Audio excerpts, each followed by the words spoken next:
in 2 minutes, I'll head over there. I'm just gonna check Netflix and see if that movie I was. Oh yeah, we can record now first. Our live. Hello, YouTube.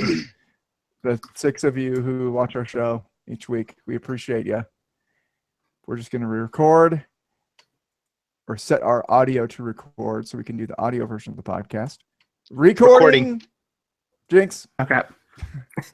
That was no jinx. Yeah. It was like I was called second place. Oh, the way I heard it, I heard you at the same time. Recording. Okay, let's see. Amazon. I think it's on Amazon.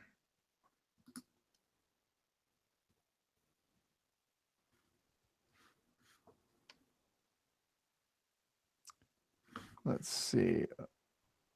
Ooh. I've seen this movie kind of. Whoa, my gosh. I was going to pick Gone with the Wind. 3 hours and 53 minutes. No. Nobody got time for that. Yeah, that is not cool. All right. I got one. If you guys. Oh, dadgummit.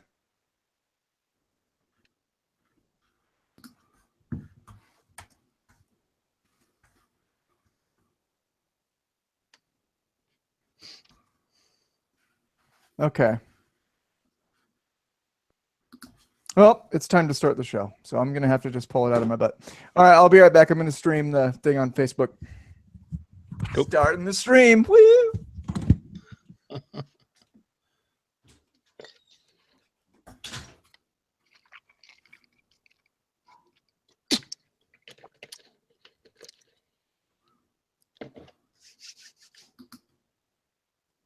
So how old did you turn, Mac? 34. 34. Yeah. I turned 34 about 2 weeks ago. Oh yeah. Yeah, I thought I Good was age. 34 like this whole year, so it's kind of a do-over of 34, which is cool.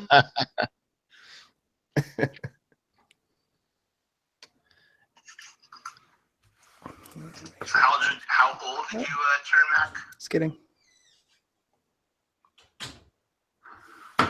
All right.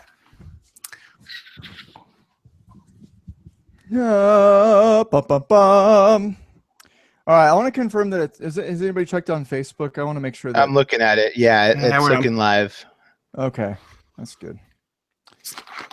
And I am going to pin it to the top. Where did it go? Why am I not seeing it?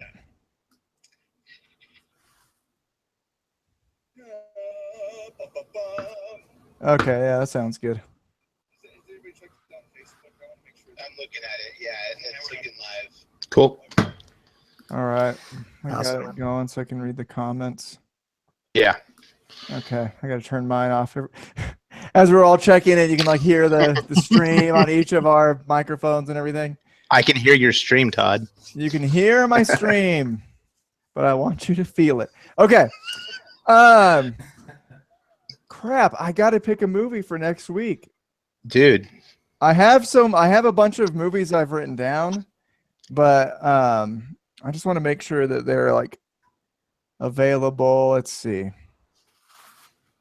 I'm going to take a minute. Triers, thank you for watching or listen. You're watching because I'm going to cut this crap out, you know. I'm looking for a movie for next week. I want something that's like a lot of people have seen, but that I have not seen. You know what I have? I mean, speaking of R-rated movies, I have an edited version of Blade Runner that I really want to see. I've never seen Blade Runner, so I'm might sure do there's an that. edited version of like Step Brothers out there. Oh, yeah, I've seen that one. Edited version of Deadpool. Yes, I found it. We did that. We did that.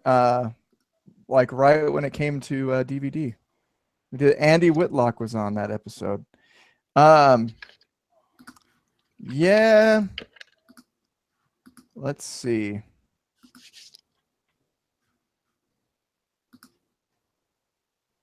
that. What else do we got? Crap! Not all of my movies. Yeah, I made the list like when VidAngel was around, and so it's like all of my movies are R-rated gems. You know. I think I'm. Yeah. If I don't come up with something magically in my mind, I might just call it out later. So I want to make sure that I pick something good. Yeah. All right. Fair enough. Yeah. All right. I'm ready to start the show. You guys ready to start the show? I'm ready. Sure you guys are. Actually, by that, I mean I need to get the stream going. The comments. Okay, ready. I think I got a comment. I'm not seeing the comment. There we go. There we go. Okay, cool. I'm looking at who's watching the show, and it's like Mac and Brandon are watching you with you right now. And Jessica. Oh, okay. And Jessica. I don't see Jessica on here, so that's She great. even suggested some movies for you. She suggested Dirty Dancing and Ghost. Dude, Uh-huh. I literally, this is so weird. I talked to Jess about both of those movies just a couple days ago. Crazy. That's probably why she suggested them. Oh, Jess. For some reason, I thought you said Steven. No. Steven doesn't watch this crap. Yeah, that's true. He's playing some Mass Effect right now. Okay. Let us start. Welcome to Try Again. Those of you who are watching live or listening later on, thank you for tuning into the show. This show is what we call a movie club. That means we are friends that get together. We pick a movie each week. We watch it and review it. Sometimes it's a newer movie. Sometimes it's an older movie. But what we're shooting for is kind of classic films that a lot of people have seen, but that all or most of us have not seen before. And this movie was new for me, and I think for Mac, right? Yep. And this is the 90s movie Empire Records. So that's what we're going to be reviewing this week. My name is Todd, and I'm your host, and I'm joined by my co-hosts, Mac McEnroe, whose voice you already heard a second ago. And because I talked, it didn't show him when he said woo. Okay, and then I'm also joined by our new co-host, the second week with us, Brandon Horton. Thank you for Week two. I'm glad to be here. It's awesome. Let's do this. Sweet. Very excited about that. So let's just do the usual and jump into our reviews. This, I feel like, to be honest, I didn't expect to feel the way that Brandon said we would feel when we watched this movie when he announced it last week. Last week, Brandon was like, you're going to be like super nostalgic for the 90s, and like this is the most 90s movie ever. And I was thinking, well, could it be more 90s than Clueless? And I thought, like, watching this movie, Clueless is like Jimmy Fallon's version of the 90s, and Empire Records was like my version of the 90s. So it's like, it's about a group of teenagers and slightly older than teenagers that work at a record store, and they spend almost all the movie just like playing loud music and dancing to it. And for some reason, it's incredible. It really connected with me. So I'm going to give it a 9. I absolutely loved this movie. I loved it. Jess watched it with me. She loved it as well. Totally into it. I would definitely watch this again. I would probably give it a higher rating watching it again. But yeah, I'm going to give it a 9. Mac, what do you got? 8.75. Oh, yeah, I feel the same way. nice. Yeah, I felt the same way. It's got that total 90s nostalgia. Yeah, totally our 90s. I totally get what you're saying. Yeah, the whole record store thing. Yeah, it just, yeah, I love it. Nice. Glad to hear you're there with me. I mean, like this was like, and the soundtrack was like most of the music I had never heard before, but I was like, this is like my music and my people in a lot of ways. So very cool. Brandon, I mean, I know you're a huge fan, but what score did you get after watching it? I gotta give this thing. I mean, it doesn't get much better than this. This is in your 9.5 area. I felt like the third act ran a little dry at times. They didn't really know how to transition very well with her name escapes me, but the one who shaved her head. Like they kind of fell off Deborah. Deborah. Yeah, they fell off a little bit with that. I felt like they didn't know how to treat her as a strong character. They kind of just appeased to things that she wanted to do. Like the funeral scene, I wasn't a big fan of. Like I always thought like that could have been cut. They could just show them dancing around for 5 minutes. I would have loved that more than just watching a fake funeral. But for the most part, you know, was there. I love a movie where the character is there and they just don't throw a character in the movie just to throw it in the movie. They throw a character in and that character pushes the story, pushes the plot, allows character development to happen.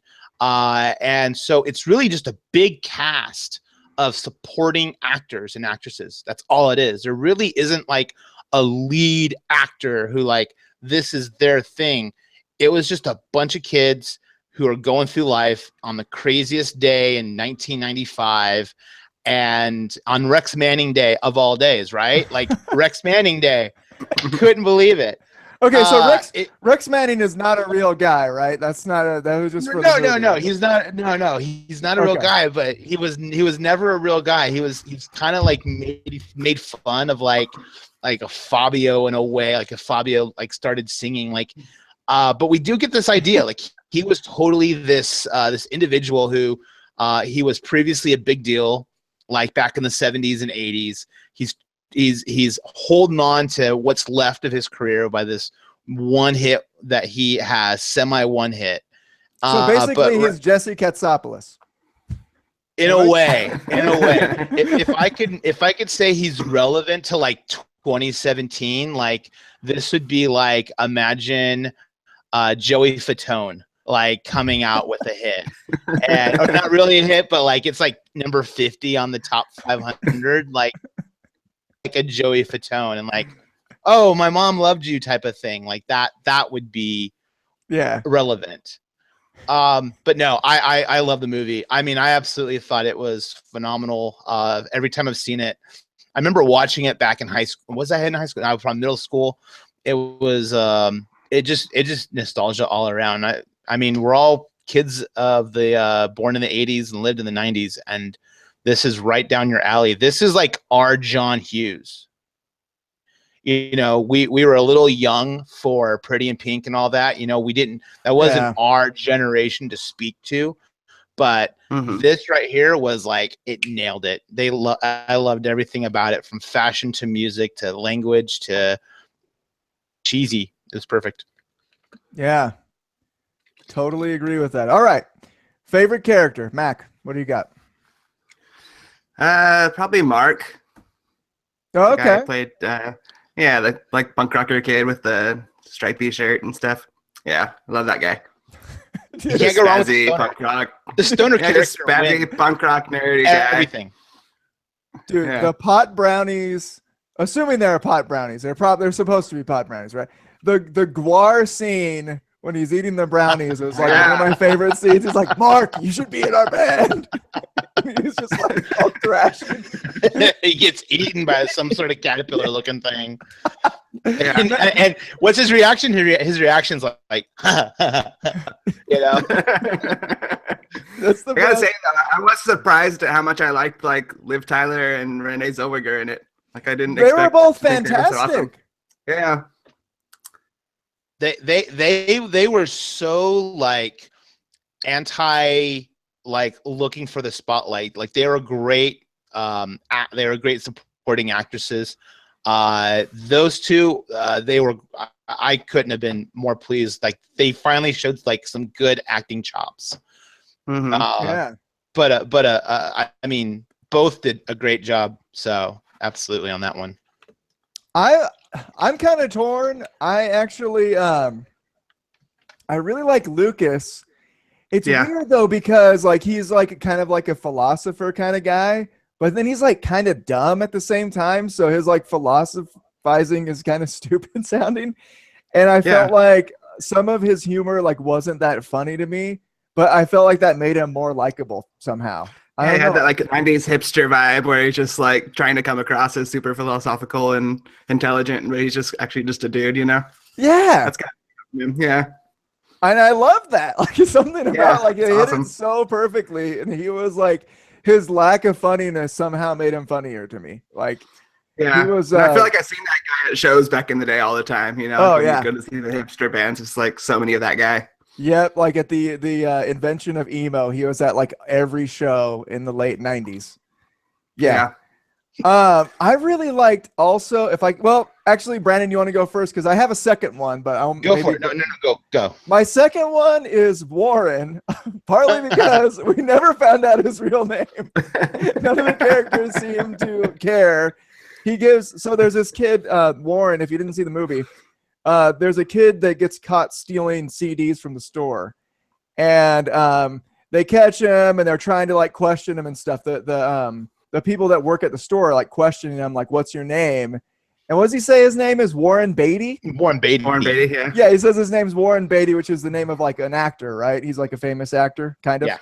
Mm-hmm. And I guess nobody recognized the name, so they just called him Warren. And like the whole movie, he goes by Warren, and like there's the ending scene with him where he's like, "My name's not effing Warren," and but we never find out his real name, and it's I don't know. He ended up. I thought he was just gonna be like this throwaway character, but he ended up being this like really charming kid that like he has like a kind of like a story arc, surprisingly. Yeah.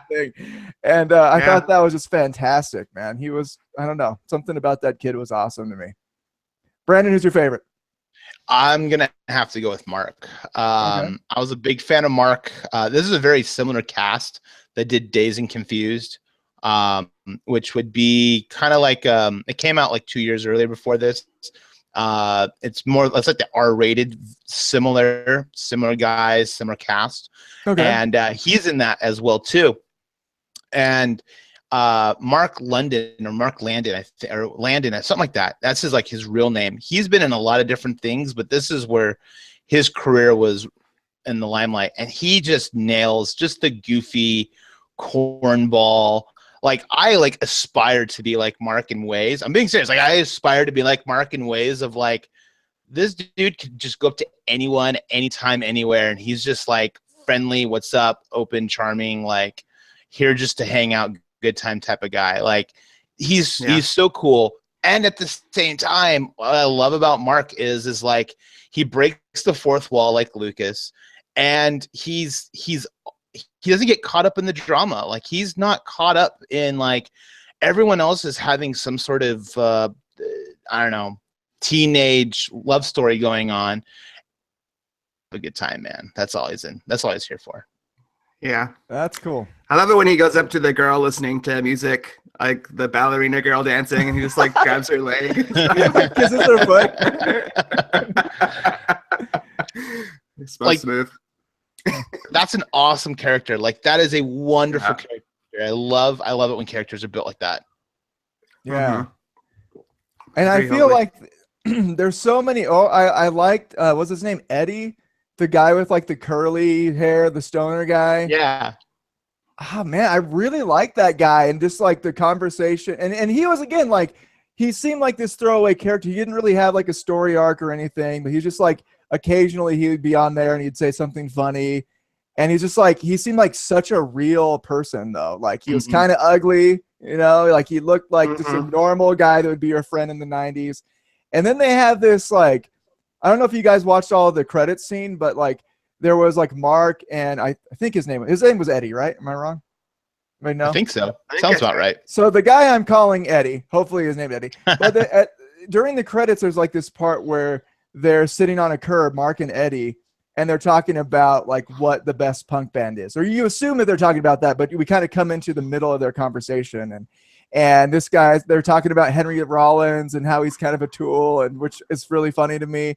And they start talking about Primus and how they're cool because of their bass lines and just like, I don't know, for being a fan of like punk music and like rock music in general, it's like that was a conversation I totally have had with my friends before, you know? Absolutely. It was like they just took two teenagers from our world and the camera just happened to be rolling for just two guys sitting outside of a record store talking about the best punk bands. Like Yeah. that was a movie that makes you go like, I've done the exact same thing. I love those movies. Yeah. Mm-hmm. Fantastic. Okay. Next question. This movie is really, I feel like this movie almost could have been a soundtrack that somebody just like got their favorite songs together and then made a movie around the soundtrack. They're in a record store, and the kids that work at the record store are always like playing music and dancing around to it. So my question is like, what one of those musical things was your favorite? Like maybe what song or what scene that featured a song stood out to you the most in the movie? I'm gonna have to go with the beginning when they're picking out the M&Ms, and Mark gets the orange M&M. I don't know who that band is. It's a song. It's a band. It's not in any of my playlists, and so but I heard it and I'm like, yeah, like it was so 90s. It was so upbeat. It was so like 90s alternative.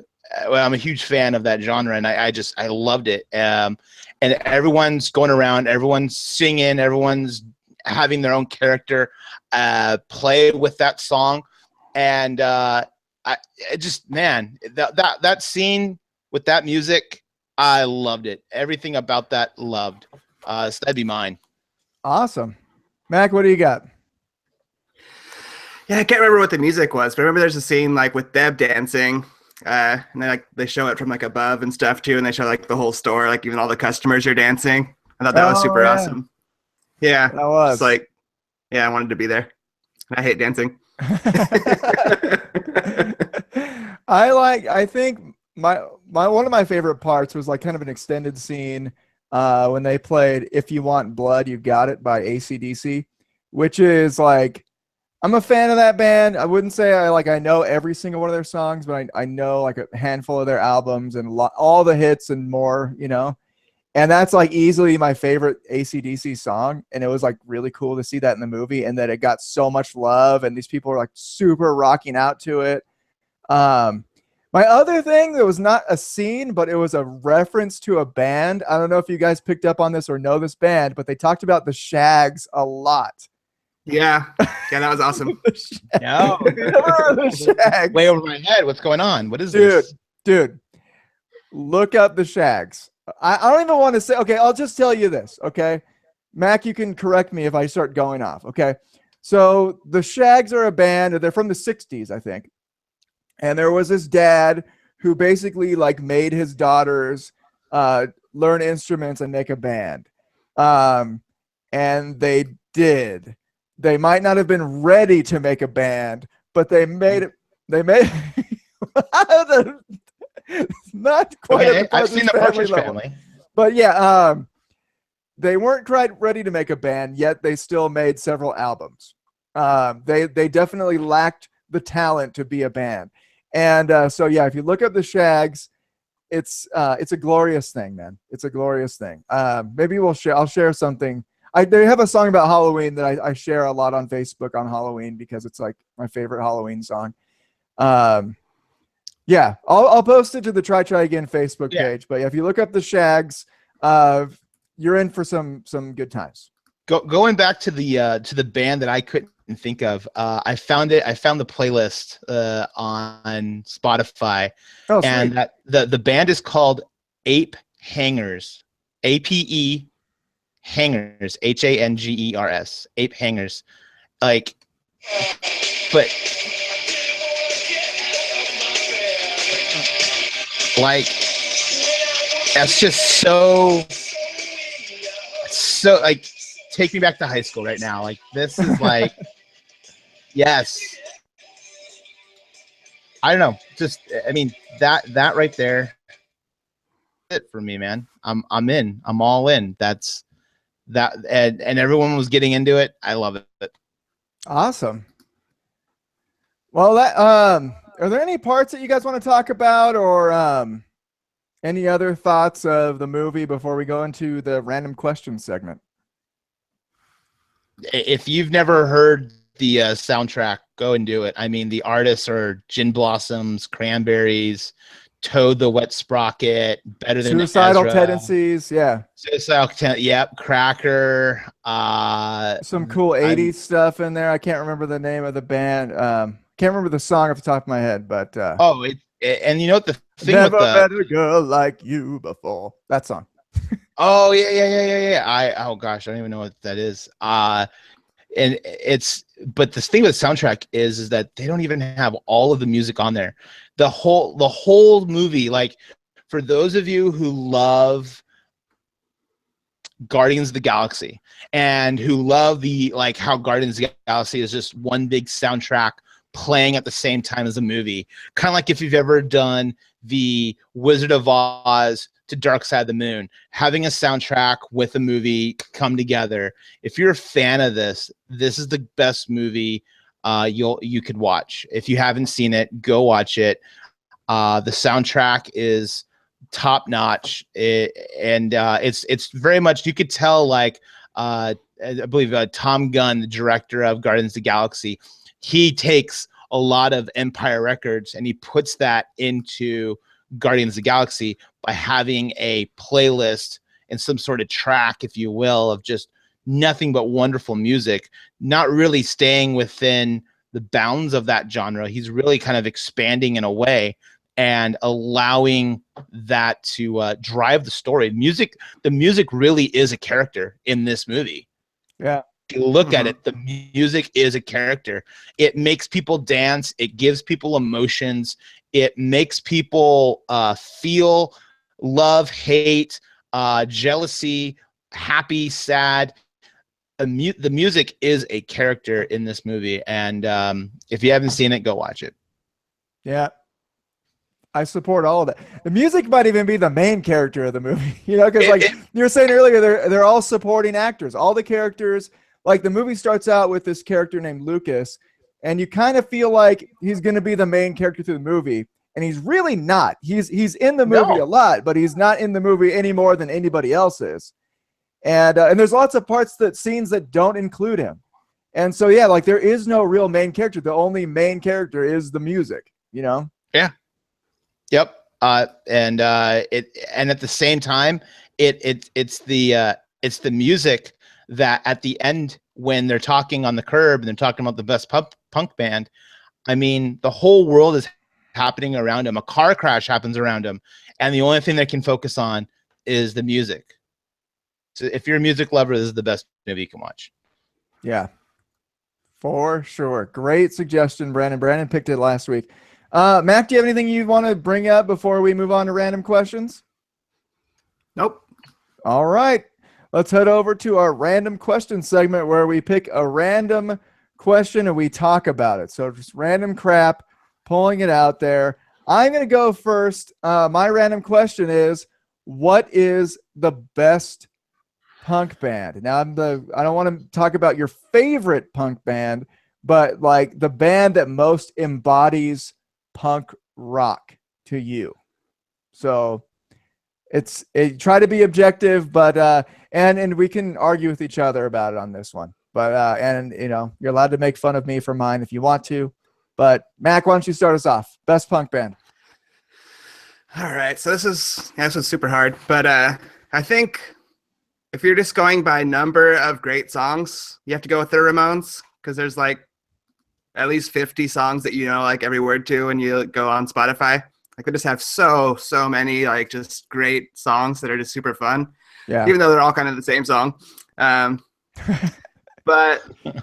I kind of wanted to go more towards like Mr. T Experience, who's kind of a Ramones type band, but has more clever lyrics. And so, yeah, I have to go with Ramones objectively for number of songs, Mr. T Experience for doing it better. All right. So number of songs. You can't disagree with that, though. I mean, the Ramones, it's like I put on the Ramones. Any song from any album is pretty much going to be awesome. I even like Warthog, Mm-hmm. I've never cared for the Ramones What? at Like, all. At all. dude. I'm being honest. I'm not even trolling. I am being honest. This is they're four dudes who know two chords, and I mean That's the punk rock, though. That's so no. punk. You're right. You're right. Like you're right. But the thing with punk rock and who I go with, there's a progression. Like yeah, they got two chords down and they switch between them, and that's cool. But commit yourself to like songwriting and basic beats. I mean, it's just I want to see progression. Like I want to see like their first album, cool, love it, love the edgy, love the grungy, love the garage band. 3 albums later, I want to know like you're actually like working on your craft. Like you didn't just give up and go, hey, we found a way to make millions. Stick with it. I like to see progression. That's just me. And I think punk's about that. I think punk is always about taking it one step further, which is why no one sounds like the Ramones anymore. Totally disagree. I think there's 1,000 bands that sound exactly like the Ramones. Yeah, there's a lot of bands that sound like the Ramones. I think too that the bands that sound like the Ramones though, that you kind of have to be in that scene to know who they are. Like I don't think that there's a lot of mainstream bands that sound like the Ramones, because there's like the Copyrights and a million other bands. I can't think off the top of my head. Yeah, the Ramones are the Kiss of punk. It's Kiss. It's the same thing. You're cussing so much right now, man. This is so offensive. 4 dudes who are just mediocre at best at what they do. Dude, no. Mediocre lyrics, mediocre message, mediocre music. Oh my gosh. A 12-year-olds can do what they do, and that's not. No, it's not possible.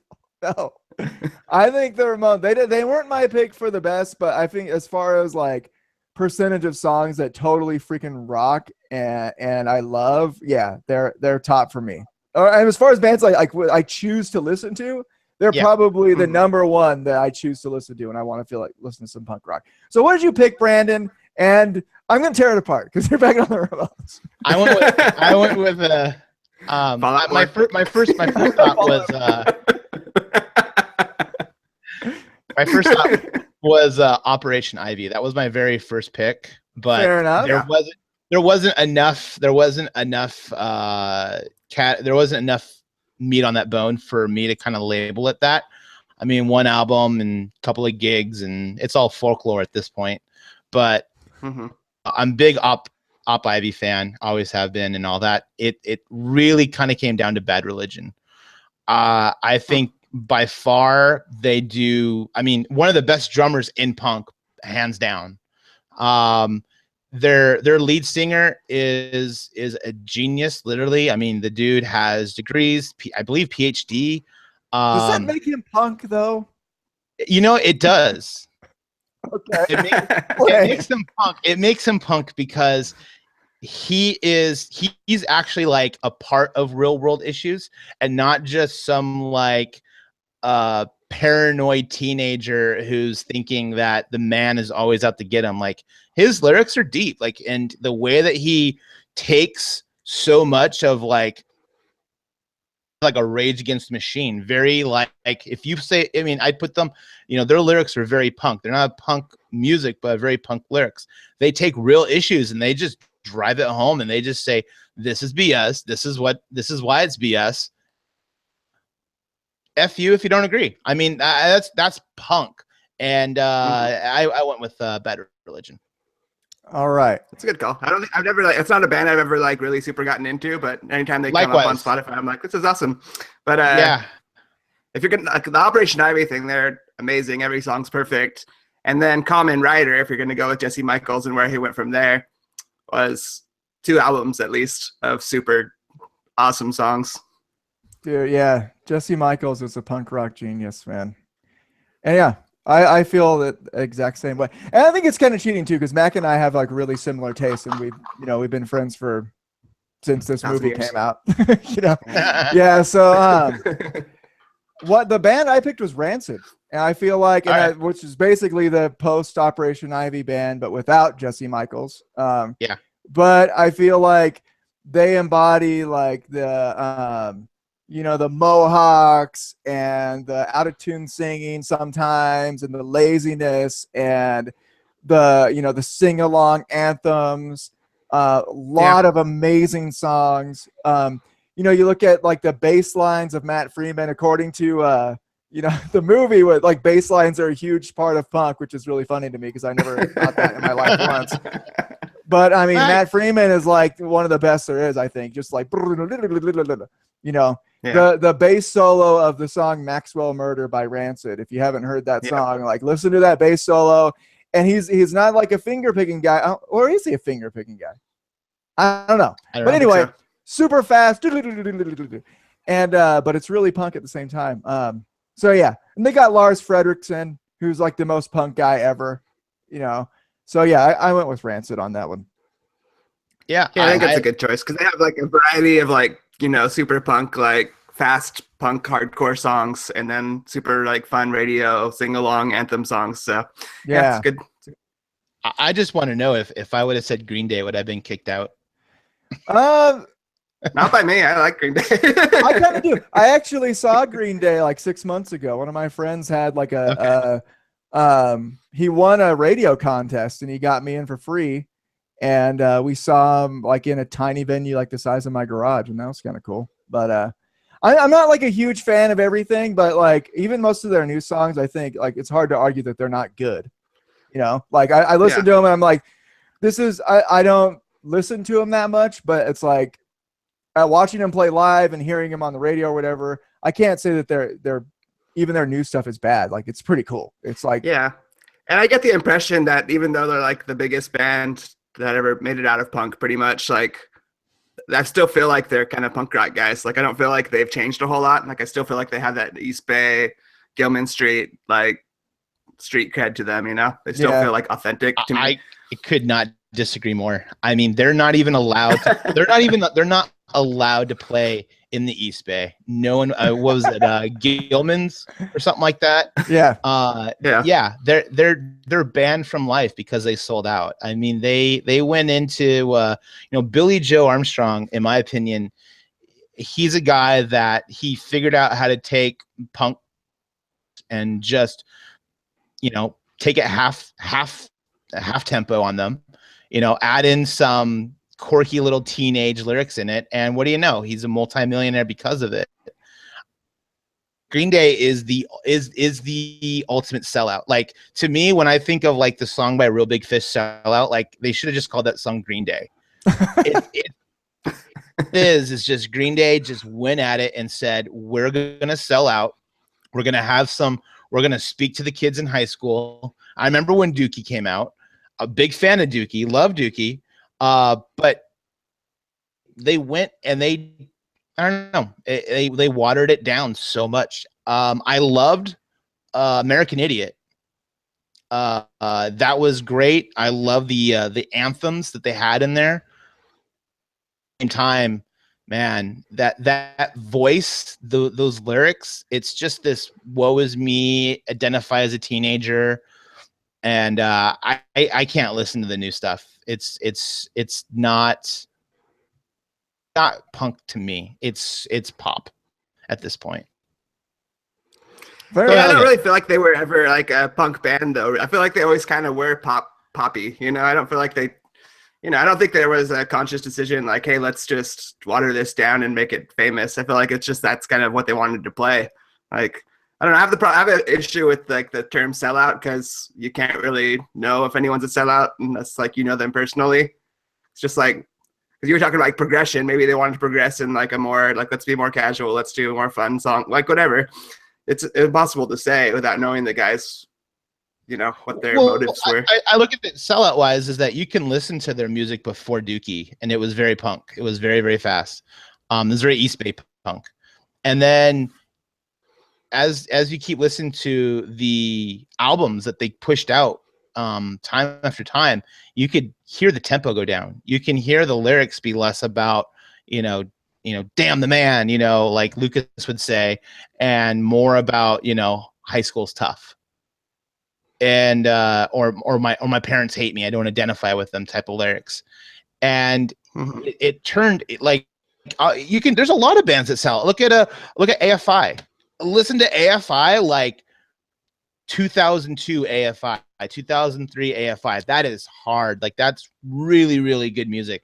And then they come out with like, System of a You're the Down. same guy who was just arguing. You're the same guy who's just arguing for bands need to change over time and stuff. And when you get older, you don't necessarily want to play super fast hard rock anymore. Maybe you want to play, hey, Miss Burdick, and like it's funner. Like you're absolutely right. You're absolutely right. But beauty is in the eye of the beholder, and it's all about the progression. And instead of in thinking a progression of like, this is where you are, how are you going to make where you are and go up?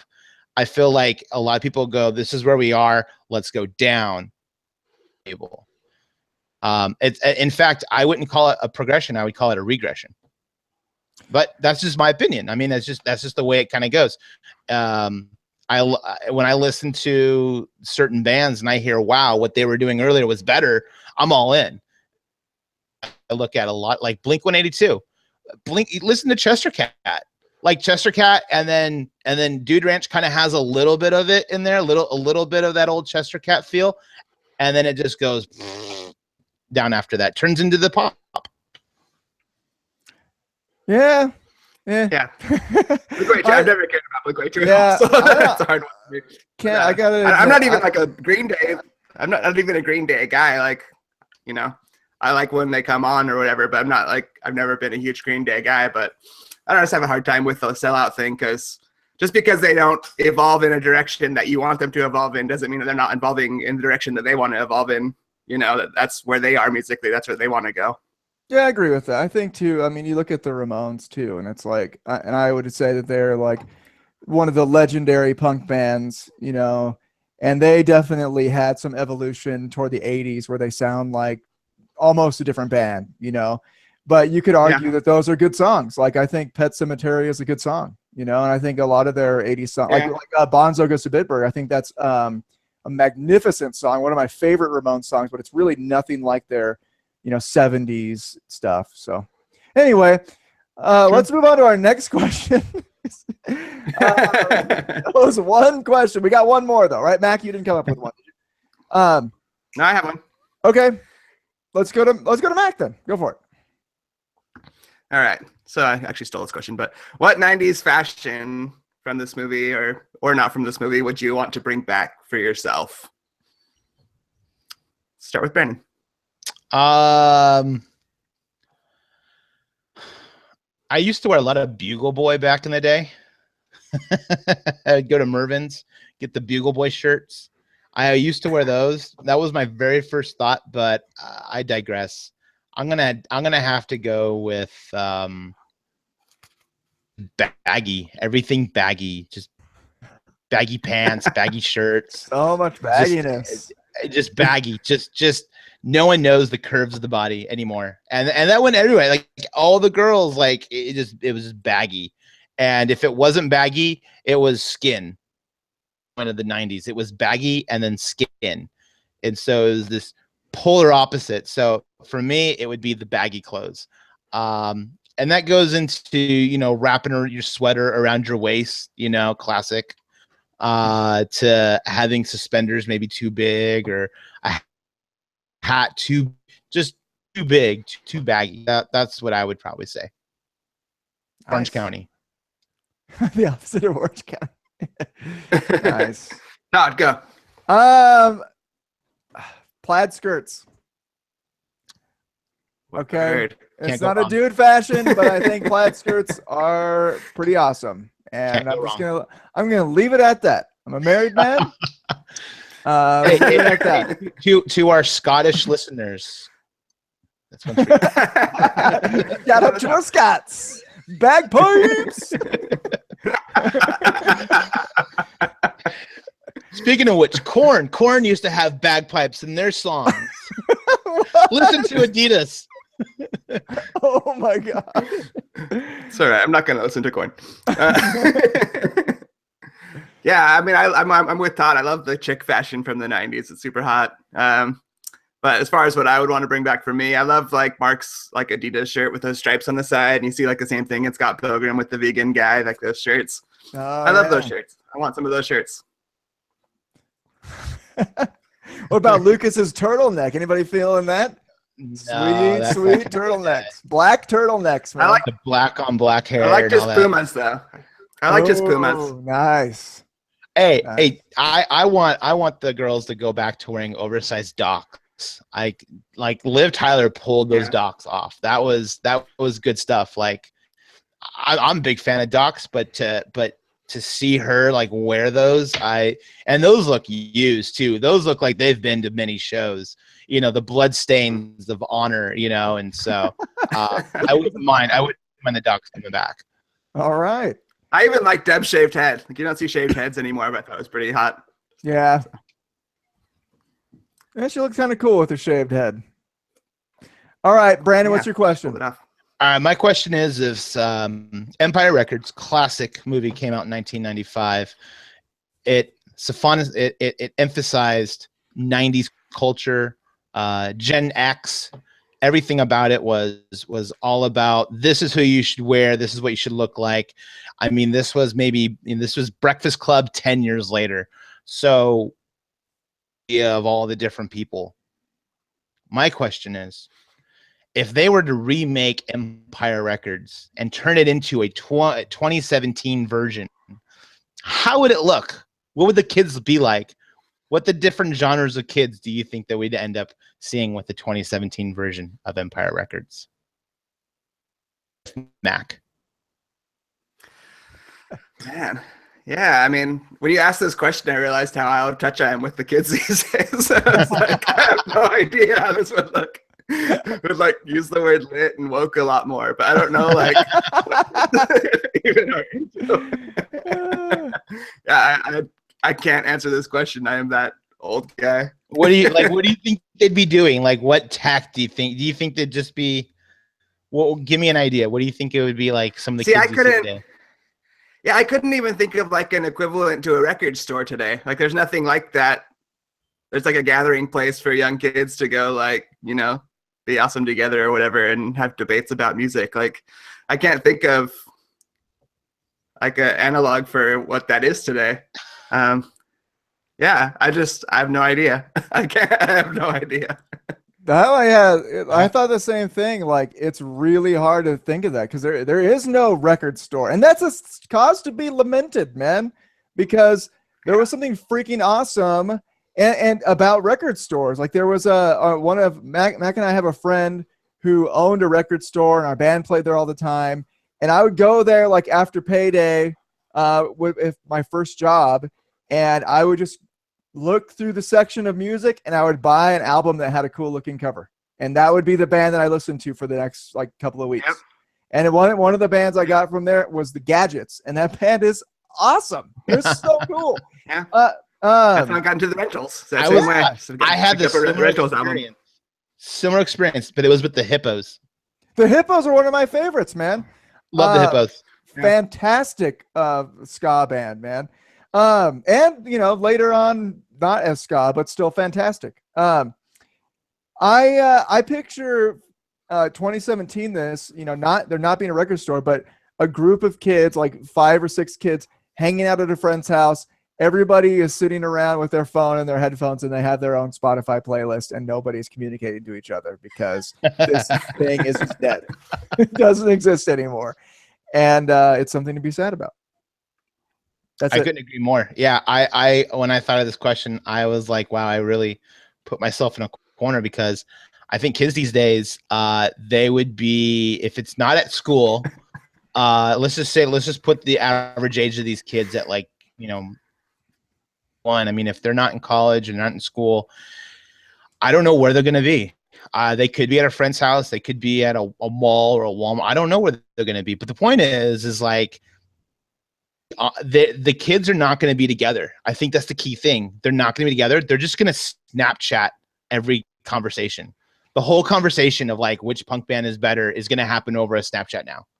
And like the relationship statuses is going to be all about like people checking a Facebook status to like, oh, are they together? Are they not together? Like, to me, it couldn't happen because there's so much less actual human communication now.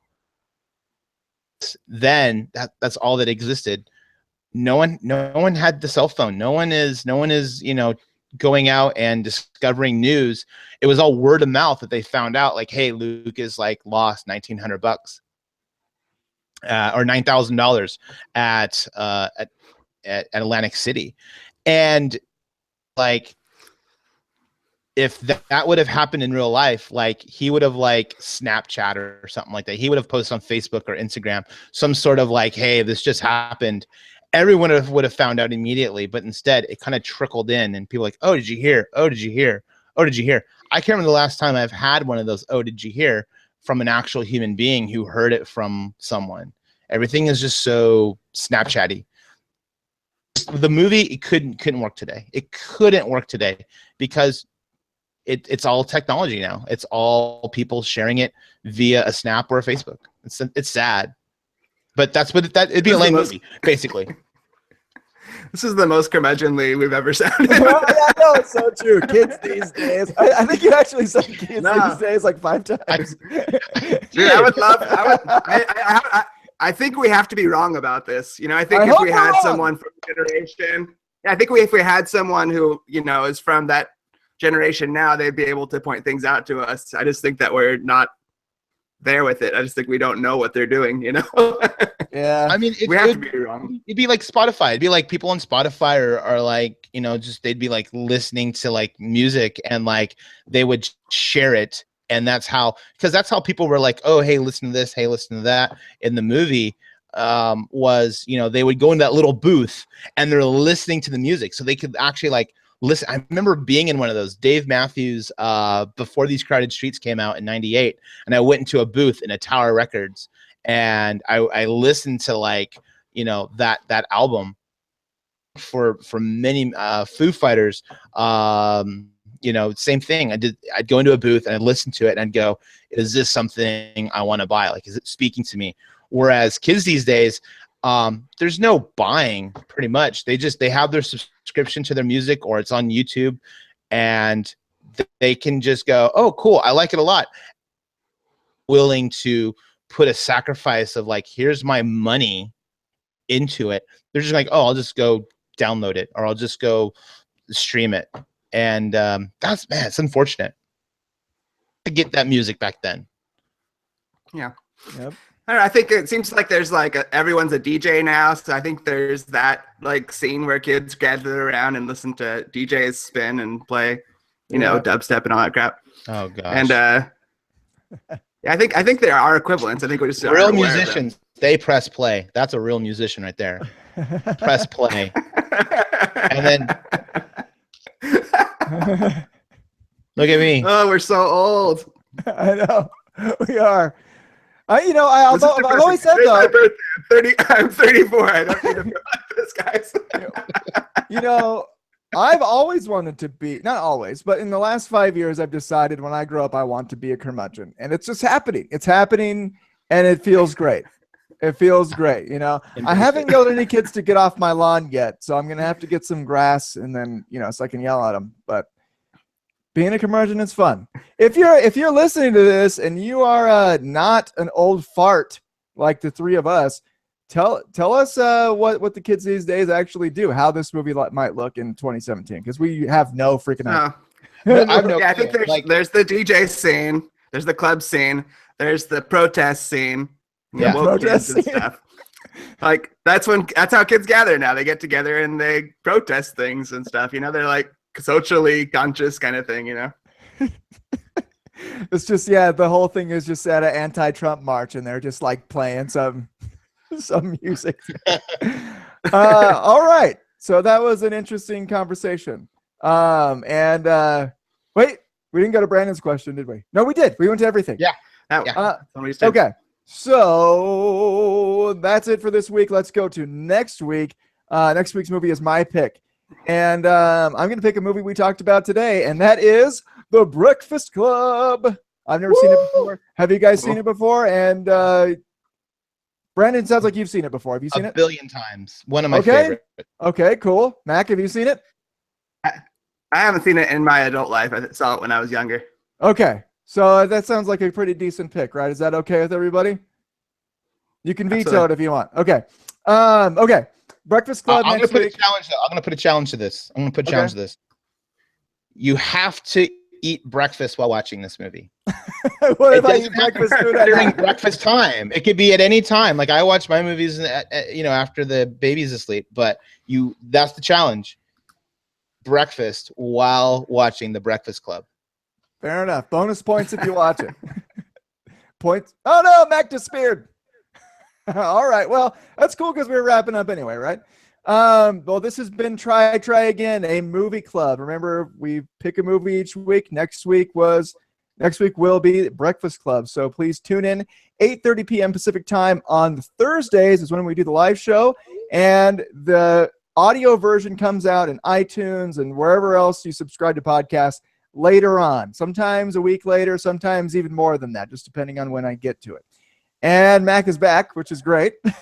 I was just wrapping up the show anyway because we're closing down, so it's time. Not closing down. We're continuing to do the podcast, but Nope, this this is it. episode is closing down. Okay, so thank you for tuning in. Remember to rate the show in iTunes.